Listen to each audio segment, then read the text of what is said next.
Bismillahirrahmanirrahim. Assalamualaikum warahmatullahi wabarakatuh. Saya akan menjelaskan materi kedua dari mata kuliah mikrobiologi umum pada video kedua ini yang berjudul pertumbuhan bakteri.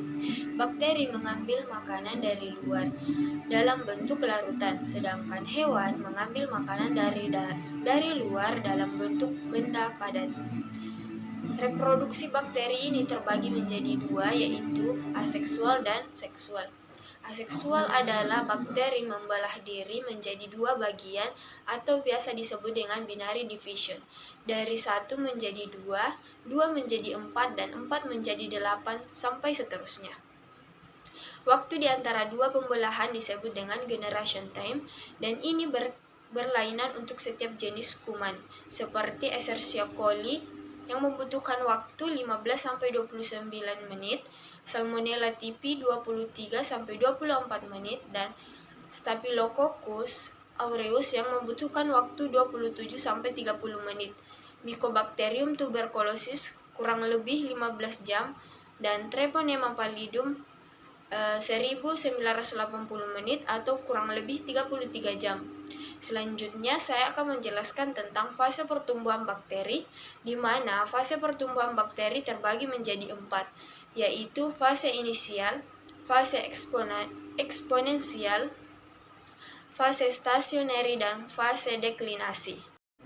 Fase pertama yaitu fase penyesuaian diri pada kurva menunjukkan posisi A ke B, umumnya berlangsung selama 2 jam. Belum terjadi perkembangbiakan.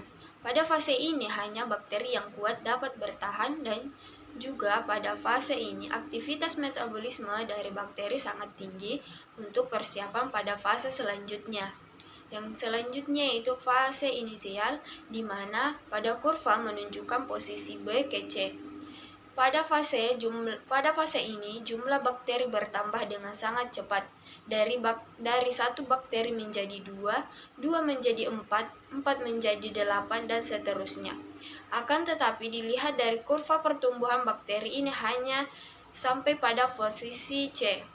Apa penyebabnya? Yaitu karena zat makanan semakin berkurang, sedangkan jumlah bakteri semakin banyak. Yang ketiga yaitu fase stasioner, di mana pada kurva berada pada posisi C ke D. Pada posisi ini jumlah bakterinya statis atau tetap karena jumlah bakteri yang lahir sama dengan jumlah bakteri yang mati.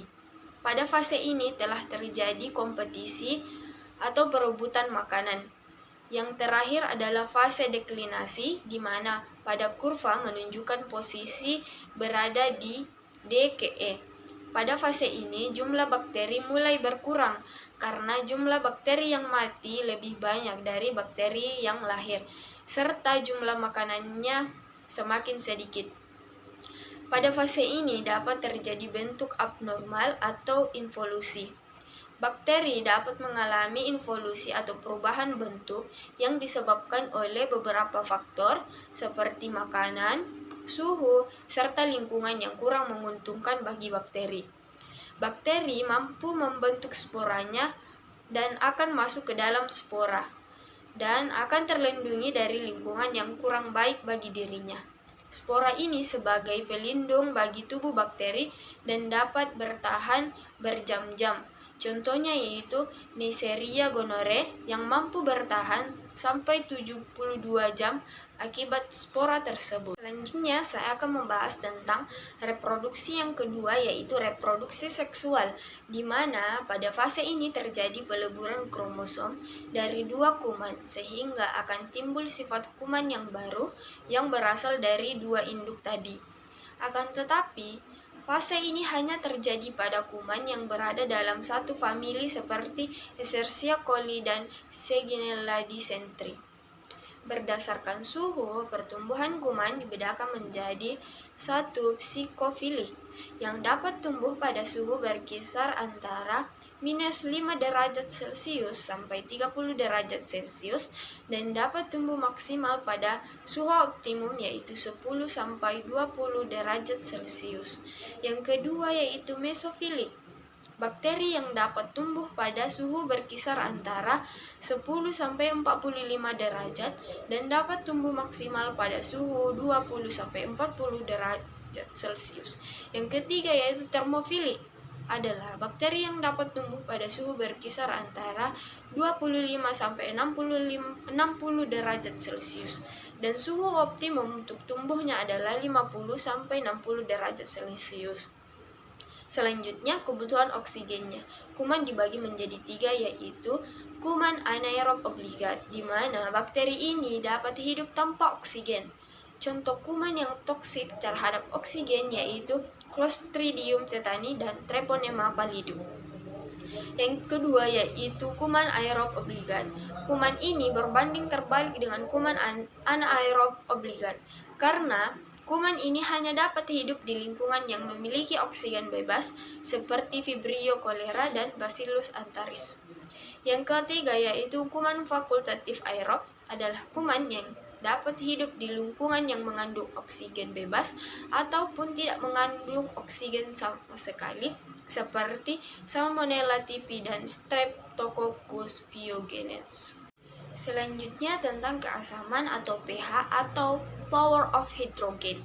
Kebanyakan bakteri dapat hidup dengan baik pada lingkungan yang netral, yaitu pada pH 7 atau sedikit basa pada pH 7,2 sampai 7,4.